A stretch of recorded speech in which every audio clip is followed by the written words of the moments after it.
Assalamualaikum warahmatullahi wabarakatuh. Kami Kopal Lembojo sedang berada di salah satu rumah warga yang ada di Sape.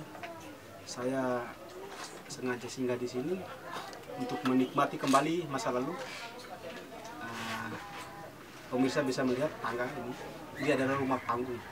Bisa kita sebut di Bima itu rumah panggung, yaitu rumah kayu, terbuat dari kayu. Tadi seperti kita mengunci pintu rumah dengan begini.